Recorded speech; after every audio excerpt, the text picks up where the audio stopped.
अरे मीरा, तू कुठे चालली आहेस? मीराला तिची सुटकेस पॅक करताना पाहून निलेश म्हणाला. मीरा म्हणाली, मी कायमची जात आहे. या घरात तुझी बहीण माझ्या मुलांची आई बनून राहिली आहे. हे ऐकून मीराची नणन रचना खोलीत आली. अरे, तू का मूर्खापणाची बोलत आहेस? तुझ्यासारख्या स्त्रीसोबत असे व्हायला हवे? तुझी मुले तुझी नाहीत. मीरा म्हणाली, तू आजपर्यंत जो खेळ खेळला आहेस तो आज मी संपवत आहे. जर तुला आई होण्याची जास्त आवड असेल तर आता तू त्यांना वाढव. हे ऐकून रचनानं मीरावर हात उचलला. मग मीरानं तिचा हात हवेत धरला. पुढे काय झाले ते पाहून सर्वांना धक्का बसला. कथेचे सत्य जाणून घेण्यासाठी व्हिडिओच्या शेवटपर्यंत थांबा आणि व्हिडिओला लाईक, शेअर आणि आमच्या चॅनलला सबस्क्राईब करायला विसरू नका. रचना दीदी, तू लग्न का करत नाहीस? तुलाही स्वतःचे कुटुंब असायला हवे. रचनाचा भाऊ निलेश म्हणाला. मग रचना म्हणाली, नाही माझ्या भावा, मला लग्न करायचे नाही. मला तुझे लग्न आणि तुझे कुटुंब पाहायचे आहे. निलेश टोन करून म्हणाला, नाही दीदी, मी तुझे लग्न झाल्याशिवाय माझे लग्न करणार नाही. तू आधी लग्न करशील. रचना तिच्या भावाला म्हणाली, नाही निलेश, तुझी जबाबदारी माझ्यावर आहे, कारण मी तुझ्यापेक्षा मोठी आहे. मम्मी पप्पा गेल्यानंतर मी ठरवले होते की आता माझ्या आयुष्यातील एकमेव ध्येय म्हणजे तुझे घर व्यवस्थित करणे. मला लग्न करायचे वाटत नाही. निलेशची बहीण रचना त्याच्यापेक्षा 7 वर्षांनी मोठी होती आणि ती आता त्याचे आईवडील त्याच्यासाठी सर्व काही होते, कारण तिचे आईवडील अनेक वर्षापूर्वी अपघातात वारले होते. रचनाला सरकारी नोकरी होती आणि निलेशलाही चांगली नोकरी मिळाली. आता रचना तिच्या भावासाठी जोडीदार शोधत होती, पण भावाला त्याच्या बहिणीचे लग्न करायचे होते. रचनाला लग्न करायचे नव्हते. मग निलेशच्या मनात विचार आला की मी लग्न करावे आणि त्यानंतर दिदीला लग्न करावे लागेल. तिनेही स्थायिक व्हावे. मग एक दिवस असा आला जेव्हा रचनाला निलेशसाठी एक चांगला जोडीदार मिळाला. त्या मुलीचे नाव मीरा होते आणि ती एक सुशिक्षित मुलगी होती. निलेशलाही ती आवडली आणि रचनानं नाते निश्चित केले. काही छोट्या विधींनंतर साखरपुडा आणि नंतर लग्न झाले. जेव्हा मीरा तिचे घर सोडून तिच्या सासरच्या घरी आली तेव्हा रचनाने आरती थाळी घेतली आणि तिचे स्वागत केले. निलेशनं दारात मीराला सांगितले की माझी बहीण माझे कुटुंब आहे, ती माझे आईवडील आणि माझे सर्वस्व आहे आणि आता तू देखील या कुटुंबाचा भाग झाली आहेस. चुकूनही माझ्या बहिणीला दुखवू नकोस, कारण तिने नेहमीच माझ्या आनंदाची काळजी घेतली आणि मला आधार दिलाय. माझ्यामुळे तिने लग्नही केले नाही, नाहीतर आज तिचे कुटुंब झाले असते आणि आता तिला लग्नही करायचे नाही. रचना दारावर हसत म्हणाली, अरे निलेश, इतके बोलण्याची गरज नाही. हळूहळू मीराला सगळं समजेल. आधी तिला आत येऊ द्या, पण आधी मला माझा हार द्या. निलेश हसला आणि त्याच्या बहिणीला म्हणाला, ताई, शगुन ही एक छोटी गोष्ट आहे. मी तुझ्यासाठी माझा जीव देण्यास तयार आहे. रचना हसली आणि म्हणाली, ते राहू दे, मला फक्त शगुन हवाय. दोन्ही भावंडांमधील प्रेम पाहून मीरा आनंदी झाली. निलेशने रचनाला शगुन दिला आणि तो त्याच्या पत्नीसह आत आला. सुरुवातीला मीराला काहीच अडचण नव्हती, पण नंतर तिला रचनाचे वागणे विचित्र वाटू लागले. तिला वाटले की रचना गोड बोलते, पण आतून ती तशी नाहीये. लग्नानंतर मीराने निलेशला विचारले, आपण कुठेतरी फिरायला जाऊ शकत नाही का? लग्नानंतर लोक कधी कधी हनीमूनला जातात. निलेश म्हणाला, दीदीला घरी सोडून हनीमूनला जाणे चांगले आहे का? दीदी माझ्यामुळे कधीच गेली नाही. आता मी तिला असे कसे सोडू शकतो? हे ऐकून मीराला खूप विचित्र वाटले. ती रचनासमोर वळून म्हणाली, माझी मैत्रीण नुकतीच सुटीहून परतली आहे. ती खूप छान जागा आहे. ती मला सांगत होती की शक्य असेल तर मलाही तिथे घेऊन जा, कारण आपणही हनीमूनला गेलो नाही. हे ऐकून रचना मीराकडे एका नजरेने पाहत होती. नंतर तिने निलेशला बोलावून म्हटले, तू तिला हनीमूनला का घेऊन जात नाहीस? तुम्ही दोघेही नवीन लग्न केले आहे. तुम्ही जायलाच हवे.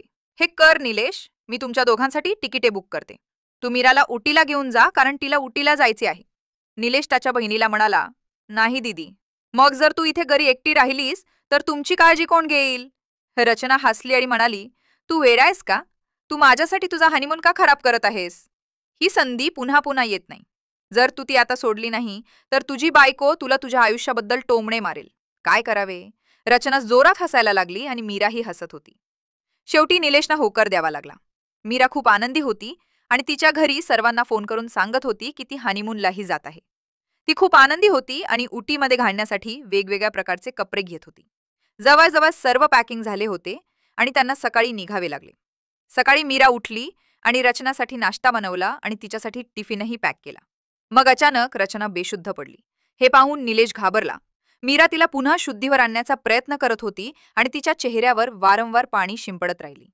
काही वेळाने मीरा शुद्धीवर आली तेव्हा ती म्हणाली, मला अस्वस्थ वाटत आहे. मला माहित नाही का, मला खूप चक्कर येत आहे. तुमच्या फ्लाईटची वेळ झाली आहे. तुम्ही दोघे इथे काय करत आहात? चला, तुम्ही दोघेही निघून जा, नाहीतर तुमची फ्लाईट चुकेल. निलेश लगेच म्हणाला, मी जाणार नाही. मी तुझ्यासोबत राहीन दीदी, कारण तू खूप आजारी आहेस आणि मी तिथे गेलो तरी मला तुझी काळजी वाटेल. आता हे ऐकून ती काहीच बोलू शकत नव्हती. रचना वारंवार तिच्या कपाळावर हात ठेवून म्हणत होती की तिला चक्कर येत आहे. दोघांनीही आधार देऊन खोलीत नेण्यात आले आणि बेडवर झोपवण्यात आले. निलेश त्याच्या बहिणीजवळ बसून राहिला आणि मीराला कॉफी बनवायला सांगितले. अचानक प्लॅन रद्द झाल्यानं मीराला खूप वाईट वाटले.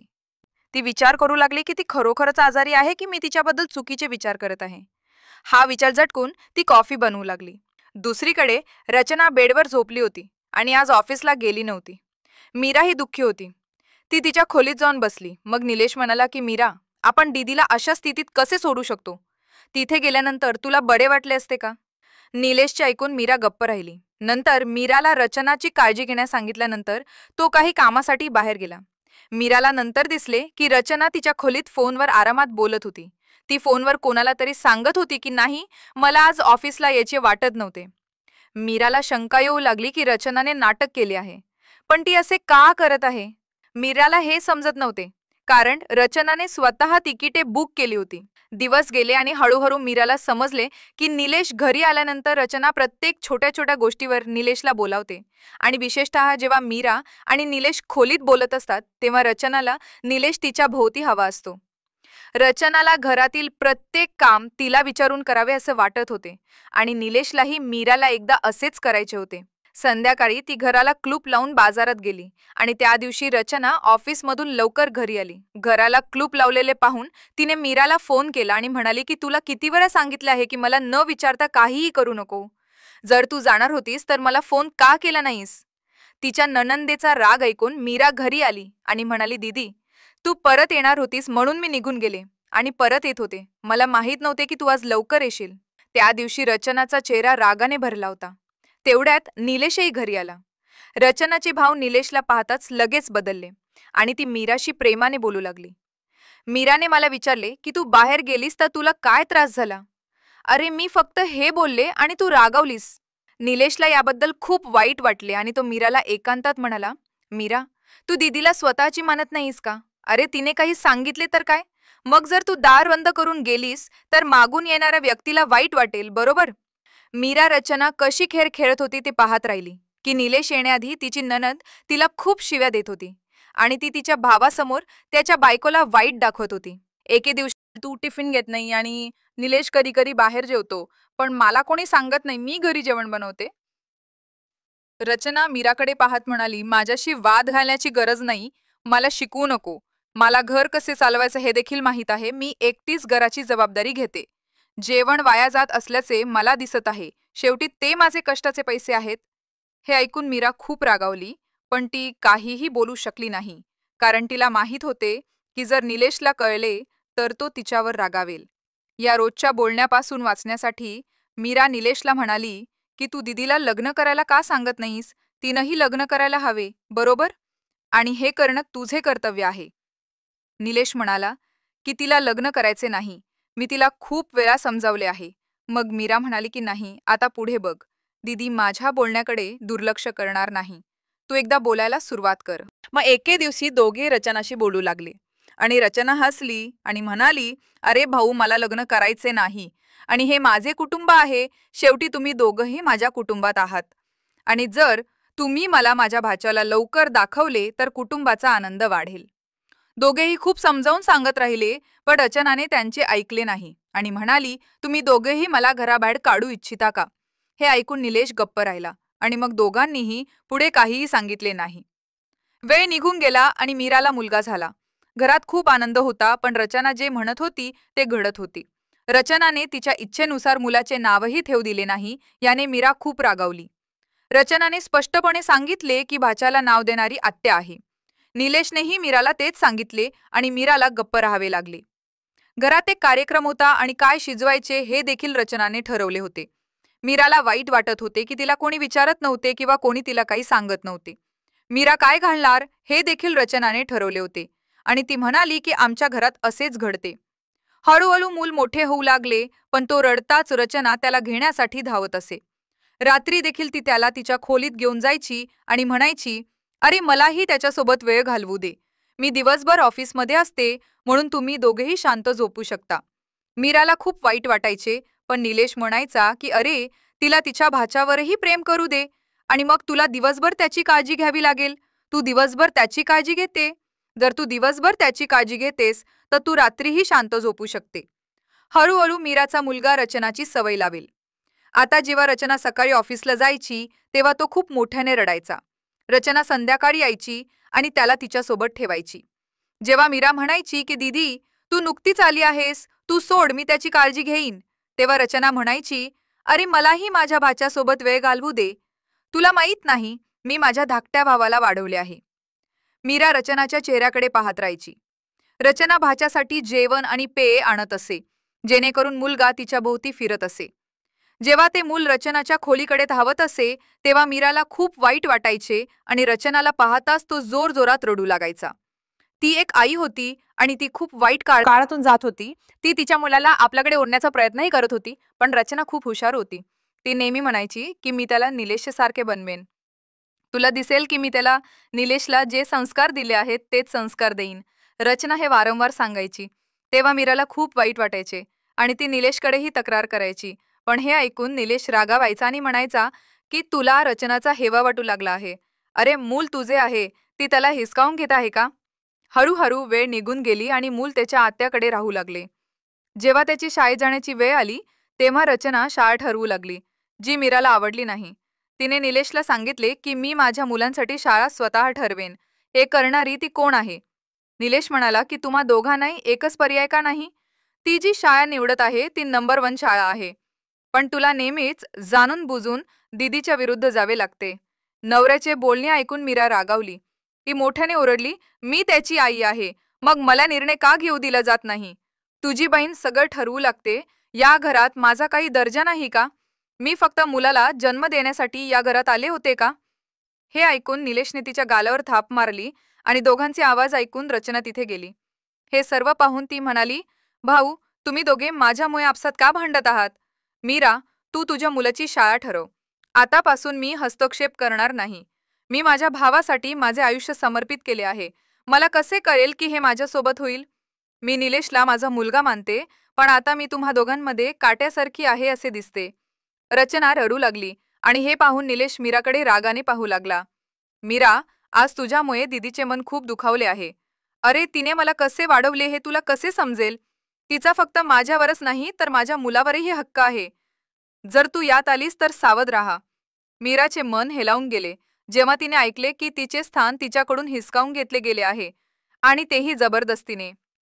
शेवटी तिच्यात काय कमतरता होती? तिने तिच्या मुलाला खूप प्रेम दिले, पण तिच्या नणंदेने मुलाला आमिष दाखवून स्वतःकडे ओढले. शेवटी इतक्या लहान मुलाला कसे कळते की त्याच्यासोबत एवढा मोठा खेळ खेळला जात आहे आणि तो त्याच्या आईपासून वेगळा केला जात आहे? आज मीराचे मन खूप तुटले होते आणि ती आत खूप रडत होती. असे वाटत होते की तिला या घरात अजिबात गरज नाही. ती बराच वेळ खोलीत रडत राहिली आणि मग तिने ठरवले की ती तिची जागा हिसकावून घेईल. मीरा रात्रभर रडत राहिली आणि ती काय करावे याचा विचार करत राहिली. आजही तिचा मुलगा रचनाच्या शेजारी तिच्या खोलीत झोपली होती. हे विचार करून तिचे हृदय तुटत होते आणि आता तिला ते सहन होत नव्हते. दुसऱ्या दिवशी सकाळी रचना उठली आणि म्हणाली, निलेश, आज मला सोनूच्या प्रवेशाबद्दल बोलण्यासाठी शाळेत जायचे आहे. तू माझ्यासोबत आलास तर ठीक आहे, नाहीतर मी एकटीच जाईन. निलेश म्हणाला, नाही, मीही येईन. मी तयार होऊन येईन.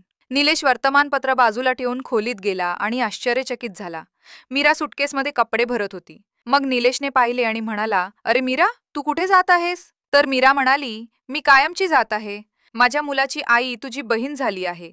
आता तू त्याचे वडील आणि तुझी बहीण त्याची आई आहे. मग माझी काय गरज आहे? म्हणूनच मी जात आहे. हे ऐकून मीराची नणंद रचना खोलीत आली. अरे मीरा, काय बकवास बोलत आहेस? इतक्या सकाळी हे काय नाटक आहे? हे तुझे शिष्टाचार आहे का? मीरा रागात म्हणाली, हो, हे माझे शिष्टाचार आहे. किमान मी तुझ्यासारखा घाणेरडा खेळ खेळत नाहीये.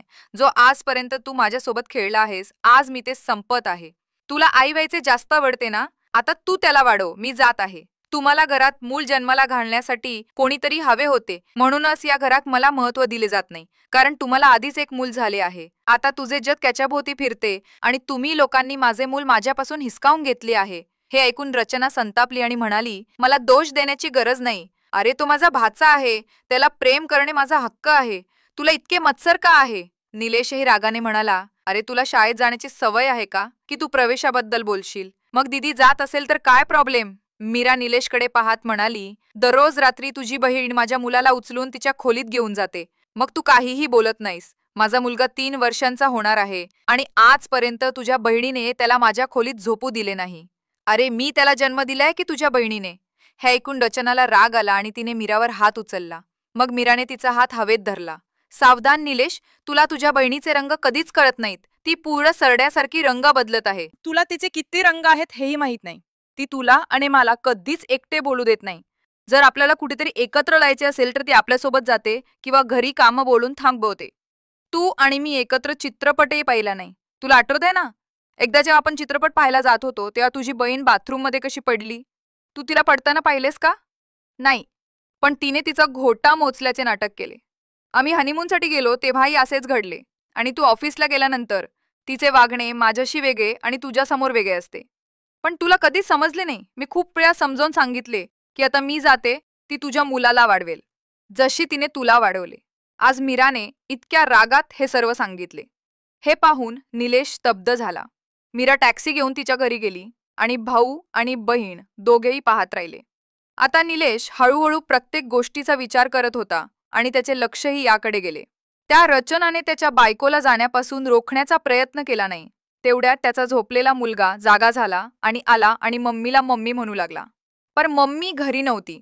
आता रचनाने त्याला शांत करायचा खूप प्रयत्न केला, पण मुलाला त्याची आई हवी होती आणि तो खूप रडत होता. निलेश त्याला इकडे तिकडे हलवत राहिला, पण तो थांबला नाही. रचनाला ऑफिसला जावे लागले.